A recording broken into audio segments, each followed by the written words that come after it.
Oke, halo guys, selamat datang kembali di channel Solo Player Boruto. Ini adalah video chapter 1 dari Boruto to Blue Vortex yang asli. Tanpa basa-basi, mari kita putar dulu intronya. 忍びの時代は終わる。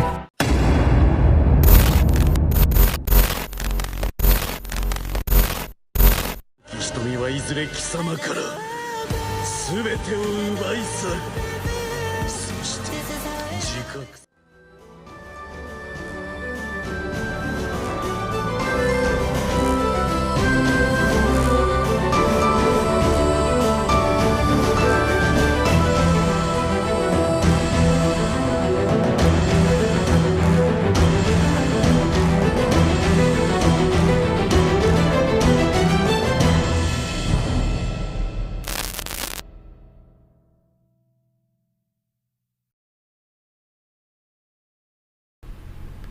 Adegan dimulai dengan memperlihatkan Sarada yang sedang berdiri di depan pintu kantor Hokage.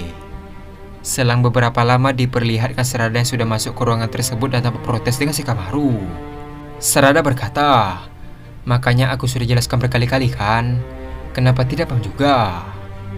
Shikamaru membalas, "Mestinya aku yang bilang begitu Sarada. Sudah berkali-kali kita coba berkompromi, tapi tindakannya sudah melewati batas. Terlebih lagi dialah pemberontak yang sudah membunuh Hokage dan juga membunuh putranya, Kawaki.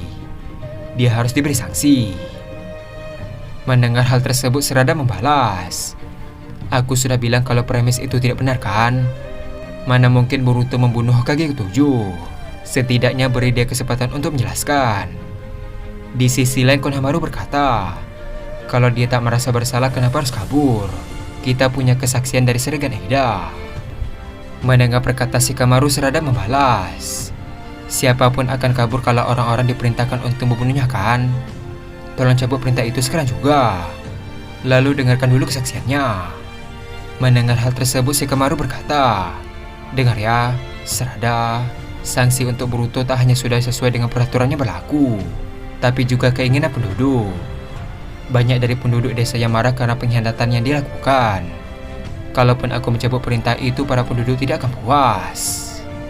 Mendengar perkataan Shikamaru, Sarada pun terdiam sejenak. Shikamaru melanjutkan perkataannya, "Pembicaraan kita selesai. Ini yang terakhir. Kalau sudah mengerti, kembalilah ke misimu." Dengan raut wajah yang kesal, Sarada berkata, "Dasar kepala batu." Mendengar hal tersebut, Konohamaru menegur Sarada dengan berkata, "Oi Sarada, kau tak boleh bersikap begitu pada Hokage ke-8. Shikamaru membalas, "Biarkan saja Konohamaru. Sarada, aku khawatir padamu. Kalau terus begini, jangankan Hokage, kau mungkin akan selamanya jadi genin." Mendengar perkataan Shikamaru, Sarada tiba-tiba berhenti. Tak lama setelah itu, Sarada berkata, "Apa karena papaku juga pemberontak seperti Boruto?" Shikamaru membalas, "Ini tak ada hubungannya dengan Sasuke. Ini soal bagaimana dirimu bertindak sebagai shinobi Konoha." Sementara itu, tampak Konohamaru khawatir dengan kondisi Sarada. Tak lama setelah itu, Sarada berkata kembali, "Hokage ke-7 dulu menyeret pulang papa yang keluar dari desa karena berupa dosa besar, lalu menjadi Hokage meski masih tetap genin." Mendengar perkataan Sarada, Shikamaru pun terdiam. Sambil menoleh ke arah Shikamaru, Sarada melanjutkan perkataannya, "Yang jadi panutanku adalah Hokage ke-7, bukan Anda." Adegan pun beralih ke dimensi Daikokuten. Terlihat Naruto dan Hinata tidak bergerak karena waktu dikubus tidak berjalan. Di sisi lain, ternyata Kawaki melihat mereka dari atas kubus. Adegan pun beralih ke Sumire dan Sarada yang sedang berjalan di tengah desa. Sambil berjalan, Sumire berkata, "Lagi-lagi ngomong begitu. Padahal ini bukan salah pas Shikamaru. Sebagian besar orang bahkan tidak menyadari bahwa ada yang janggal karena efek dari Zeno. Malahan kalau dari sudut pandang mereka, justru kita ini yang aneh." Mendengar perkataan Sumire, Sarada pun terdiam. Sumire melanjutkan perkataannya, "Putra Hokage ke-7 adalah Kawaki Uzumaki. Semua orang benar-benar menganggap kalau itu sudah menjadi sebuah fakta yang umum sejak dahulu." Sarada membalas, "Sebaliknya, orang-orang menganggap bahwa Boruto adalah orang asing, pemberontak dan pengkhianat yang tidak tahu terima kasih." Mendengar perkataan Sarada, Sumire pun tidak sedih. Sarada melanjutkan perkataannya. Awalnya, orang-orang merasakan adanya banyak keganjilan. Aneh kalau Kawaki lahir dan tumbuh di desa ini sementara tubuhnya dimodifikasi oleh Kara. Bahkan pas Shikamaru juga sampai mempertanyakan soal keberadaan Momoshiki pada Kawaki. Perasaan tidak enak itu pun lama-lama lenyap dalam benak orang-orang karena Zeno. Dan sekarang, tak seorang pun yang menyimpan keraguan. Apa yang harus kita lakukan untuk mengatasi kekuatan gila ini? Setelah cukup lama berjalan, akhirnya mereka sampai ke apartemen Eida. Terlihat Demon heran dengan penjelasan dari Sarada tentang Zeno. Demon berkata, "Kalian boleh menyerah juga ya? Itu mustahil." Di sisi lain Eida berkata, "Sama seperti kekuatan Mirio. Aku sendiri pun tidak bisa mengontrol kekuatan Zeno.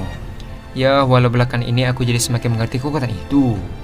Mendengar hal tersebut, Sarada membalas, "Mana mungkin kami menyerah? Apa tidak ada informasi baru?" Eida melanjutkan perkataannya.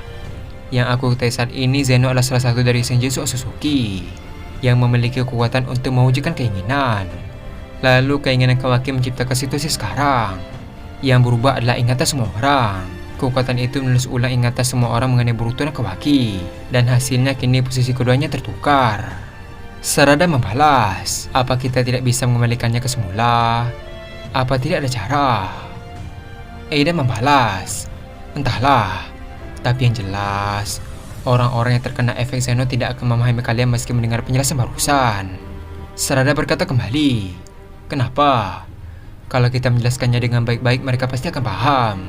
Eida membalas, "Coba pikirkan baik-baik. Penjelasan itu mungkin justru akan membuat orang-orang berpikir bahwa ingatan kalianlah yang janggal." Mendengar hal tersebut, Sarada pun terdiam. Eida melanjutkan perkataannya, "Memangnya siapa yang akan serius mendengarkan cerita kalian itu? Aku tekankan saja, lebih baik kalian buat pemikiran untuk mengalihkan keadaan ini ke kondisi semula. Masih lebih realistis menulis ulang ingatan itu dengan ingatan lain. Tentu saja pasti ada risikonya." Mendengar perkataan Eida, Sumire membalas, tapi terlihat Eida mulai curiga dengan gerak-gerik Sumire. Eida berkata kembali, "Meskipun begitu, ini benar-benar aneh. Kenapa kalian berdua tidak terpengaruh ya? Padahal kalian bukan Otsutsuki." Mendengar perkataan Eida, barusan mereka berdua pun waspada. Sementara itu Demon mulai curiga dengan mereka. Eida melanjutkan perkataannya, "Sama seperti kekuatan Mirio, Zeno tidak mempan pada Otsutsuki. Kekuatan itu juga tidak mempan pada demon yang punya hubungan darah denganku. Tapi kalian berbeda. Kenapa kalian masih bisa mempertahankan ingatan kalian sebelumnya? Tidak, daripada itu, apa kalian benar-benar tawananku?" Mendengar perkataan Eida, mereka berdua pun terkejut. Di sisi lain, Sumire mengingat perkataan Shikamaru. Di sana Shikamaru berkata, "Dengar ya, pokoknya jangan sampai ketahuan, terutama oleh Daimon. Faktanya kekuatan Mirio tidak berefek pada kalian, dan itu berarti kalian berada di posisi bisa membunuh Eida. Kalian paham maksudnya kan? Kalau sampai mereka tahu, nyawa kalian bisa melayang." Di sisi lain diperlihatkan Daimon yang mulai curiga. Adegan pun beralih ke Sumire kembali. Sumire berkata, "Aduh kau ini, kami sudah bilang berkali-kali kan? Aku dan Sarada cuma tidak memperlihatkan efeknya saja. Habisnya mana mungkin ada orang yang tidak menjadi tawanan Eida kan?" Mendengar perkataan Sumire, Eida membalas, "Iya sih, aku juga berpikir begitu." Dengar wajah sedikit khawatir, Sumire berkata, "Iya kan?" Sementara itu tampak Sarada memperhatikan gerak-gerik Daimon. Adegan pun beralih ke Kawaki yang berada jauh di apartemen Eida. Terlihat Kawaki berada di pagar pembatas dan sedang memikirkan sesuatu. Tak lama setelah itu Kawaki berkata, "Sembunyikan nafsu membunuh Mitsuki, bikin sesat saja." Mitsuki membalas, "Boruto pasti masih mengincar nyawamu, dan lagi dia Otsutsuki sama sepertimu. Bisa saja dia memakai teknik untuk menghilangkan cakra dan diam-diam membututimu." Mendengar hal tersebut, Kawaki berkata kembali, "Seandainya dia datang ke desa, aku pasti akan langsung merasakan hawa keberadaannya. Kalaupun dia bisa lolos dari tim pendeteksi, dia tidak akan bisa menipu mataku. Kau tahu itu kan?" Dengan raut wajah yang serius, Mitsuki berkata, "Akan kubunuh dia dengan tanganku ini." Kawaki membalas, "Terserah, lakukan saja semaumu. Tapi jangan mengikutiku ke sana kemari seperti orang gila. Merusak pemandangan saja. Mendengar perkataan Kawaki, Misuke pun terkejut dan berkata, Kawaki, kau... Tak lama setelah itu tiba-tiba tim sensor menghubungi Kawaki. Tim sensor berkata, Kawaki, di sini Regu mencari. Kami menemukan Sumiato di dinding luar. Mendengar hal tersebut, Kawaki berkata, tempatnya. Di saat yang bersamaan, Kawaki mulai melayang. Tim sensor melanjutkan perkataannya, di sebelah timur distrik C. Mendengar hal tersebut, Kawaki membalas, tetaplah siaga. Aku segera ke sana. Setelah mengatakan hal tersebut, Kawaki dengan cepat terbang menuju lokasi. Di sisi lain, Misuke pun naik ke atas langit sambil berkata, kau adalah matahari yang menyinari bulan sepertiku. Setelah mengatakan hal tersebut, tiba-tiba Misuke terdiam. Lalu Misuke berkata kembali, benar begitu kan, Kawaki? Adegan pun beralih ke Himawari yang sedang berlatih. Terlihat Himawari bersiap menendang Chocho. Namun Chocho dengan mudah menekan tangan Himawari dengan tangannya. Lalu Chocho membalas serangan Himawari dengan pukulannya. Namun Himawari langsung melompat tinggi ke atas sambil melempar beberapa shuriken ke arah Chocho. Melihat shuriken tersebut, Chocho langsung mengembangkan tubuhnya dan melakukan angin dari mulutnya untuk menghindar ke arah belakang. Di saat yang bersamaan, Chocho langsung berubah menjadi bola dan melompat ke arah Himawari yang masih berada di atas.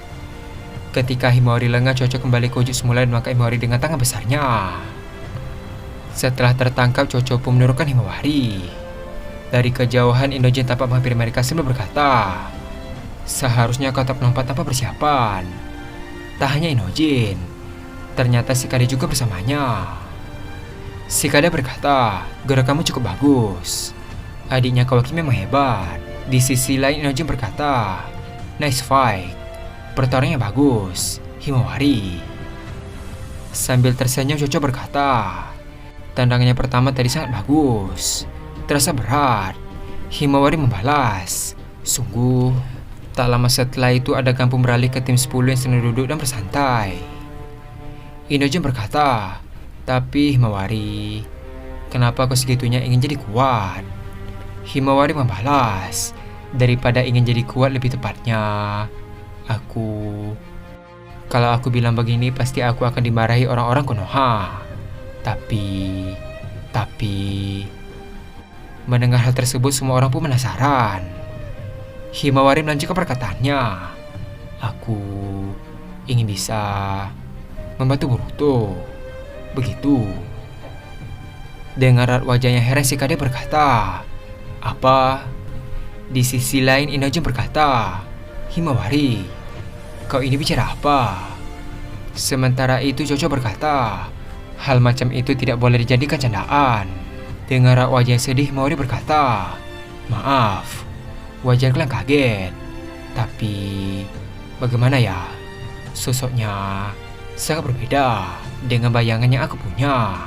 Melihat sikap Himawari, Shikade berkata, Himawari, dia itu sudah membunuh ayahmu loh.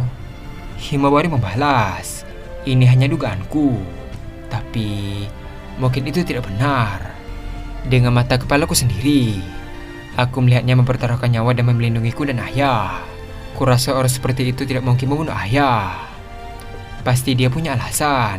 Kalau benar begitu, sekarang Boruto pasti sangat kerepotan. Mendengar penjelasan Himawari, Inojin berkata, Himawari, kau... Himawari melanjutkan perkataannya, selain itu, aku bisa merasakannya. Saat ini, ayahku pasti masih hidup di suatu tempat. Adegan pun beralih ke Kawaki yang menggunakan mata Kokugan untuk mencegah Sumiato. Setelah selesai, salah satu shinobi berkata, sip, yang barusan itu Sumiato terakhir yang kami temukan di sekitar sini. Terima kasih, Kawaki. Di sisi lain, salah satu shinobi membalas, tapi si kok silan itu padahal sudah sering datang sampai sedekat ini. Tapi kenapa dia tidak juga menyerang?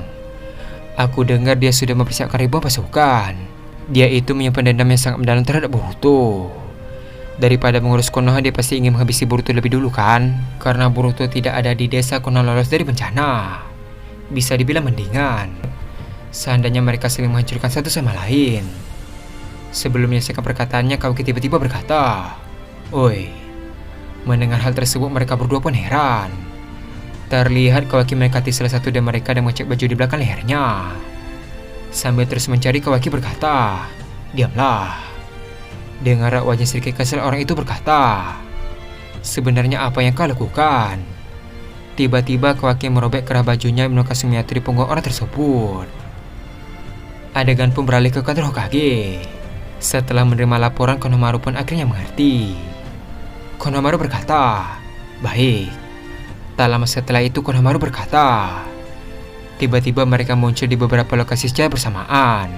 Sudah ada korban dari warga sipil juga." Shikamaru membalas, "Cepat mulai evakuasi orang-orang yang tidak bisa bertarung. Lalu kirimkan mereka yang bisa bertarung ke lokasi terdekat."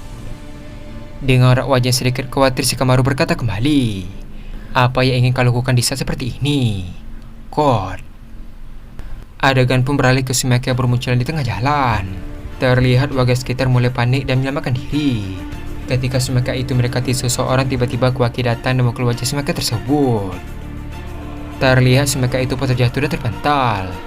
Dengan raut wajah yang waspada, Kawaki berkata, "Cepat lari, ikuti instruksi para shinobi." Di sisi lain tempat, para Chunin tampak sedang mengevakuasi warga Konoha.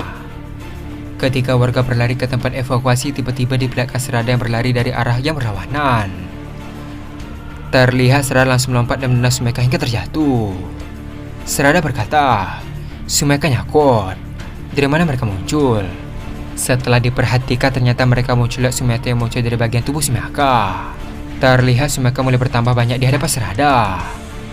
Dengan raut wajah yang waspada, Sarada berkata dalam hati, "Mereka bisa berpindah tempat lewat satu sama lain. Ini sama seperti Sumiato." Tak lama setelah itu, tiba-tiba muncul Kod di atas punggung Sumeka tepat di hadapan Sarada. Melihat Kod di depannya, Sarada tampak waspada dan berkata, "Kod." Kod membalas, "Apa kabar?" Sarada Uchiha. Sarada membalas, "Kau ada perlu apa di Konoha?" Kod membalas, "Aku mencari Boruto." Sarada berkata kembali, "Dia tidak ada di sini. Dia sudah keluar dari desa sejak 3 tahun lalu." Kod membalas, "Aku tahu. Selama 2 tahun belakangan ini aku terus mengejarnya, dan itu membuatku lelah." Sarada melanjutkan perkataannya, "Aku sudah bilang kalau dia tidak ada di Konoha. Cari saja di tempat lain." Dengan raut wajah yang kesal, Kod berkata, "Sepertinya pemilik kataku salah. Biar ku perbaiki. Aku memutuskan berhenti mencarinya. Makanya aku datang ke Konoha." Mendengar perkataan Kod, Sarada pun heran. Adegan pun beralih ke Shikamaru kembali. Shikamaru berkata, Apa ada juga di yang lain?" Kawaki membalas, "Aku baru mau mulai mencarinya. Pokoknya kumpulkan semua orang mencari Sumiato di satu tempat. Tidak ada cara selain menyusutkannya satu demi satu begitu kita menemukannya." Dengan raut wajah yang kesal, Shikamaru berkata, "Kok sialan? Apa yang dia inginkan?" Kawaki melanjutkan perkataannya, "Hanya ini yang bisa kita lakukan sekarang." Adegan pun beralih kepada warga Konoha yang sedang berjalan. Orang itu berkata, "Kau cuma melebih-lebihkan kan?" Orang itu membalas, "Aku serius." Terus, tak lama setelah itu orang itu merasakan ada hal yang aneh di belakang lehernya. Tiba-tiba muncul Sumeka di leher orang tersebut. Adegan pun beralih ke Sarada kembali. Kok berkata, "Akan kubuat mantan teman-temannya yang tak pernah bisa dia lupakan untuk memanggil dirinya." Terlihat para Sumeka mulai mengepung Sarada. Kok berkata kembali, "Pertama-tama dimulai dari kau. Perdengarkan suara teriakan yang bagus supaya bisa sampai di telinganya." Adegan pun beralih kedua orang warga Konoha yang tadi. Terlihat Sumeka pun muncul dari balik leher orang tersebut. Di sisi lain, tim Sasuke berkata, "Ada reaksi cakra baru. Apa ini?" Adegan pun beralih ke Sumeka menyerang shinobi hingga terlempar dan menabrak sebuah bangunan. Melihat hal tersebut, polisi Konoha berkata, "Di sini kepolisian. Mohon segera kirimkan bantuan." Tak lama setelah mengatakan hal tersebut, dia pun terkejut karena ada banyak Sumeka di seberang lain. Polisi itu berkata, "Jangan-jangan di sebelah sana juga." Adegan pun beralih ke tempat Kod kembali. Ketika terus menatap ke arah Sarada, tiba-tiba Boruto datang menggunakan Hiraisen dan memijak wajah Kod. Melihat Boruto, Sarada pun terkejut. Boruto berkata, cara berpikirmu yang menjijikan itu yang membuat kau dijauhi perempuan. Tanpa basa-basi, kau langsung menggunakan tangan cakranya untuk menyerang Boruto. Namun Boruto langsung melompat untuk menghindar. Di sisi lain, Kawaki akhirnya merasakan keberadaan Boruto. Adegan pun beralih ke tim sensor kembali. Tim sensor berkata, data cakranya sesuai. Ini Boruto. Mendengar hal tersebut, Shikamaru pun terkejut dan berkata, apa? Tim sensor berkata kembali. Dia menyusup melalui jalur udara. Di titik terdeteksinya Cakrakon. Mendengar hal tersebut, Eida dan Sumire pun terkejut. Shikamaru membalas, dengar, kepada setiap pasukan harap memprioritaskan untuk menangani Koda Sumiyaka. Lalu awasi pergerakan Boruto sekaligus cari tahu apa tujuannya. Adegan pun beralih ke Boruto kembali. Terlihat Boruto berdiri di depan serada yang dikelilingi oleh Sumiyaka. Melihat Boruto, Koda Kawaki berkata, akhirnya muncul juga kau, Boruto. Dan adegan pun habis sampai di sini. Setelah 3 tahun, akhirnya Boruto muncul di tengah kekacauan desa Konoha akibat serangan Sumiyaka. Sekarang Koda Kawaki yang sedang mencari Boruto akhirnya berada di lokasi yang sama. Apa yang akan terjadi ke depannya? Nah, untuk mengetahui hal tersebut, kita akan lanjutkannya kembali pada chapter kedua. Terima kasih telah menonton video ini sampai habis dan sampai jumpa pada video berikutnya.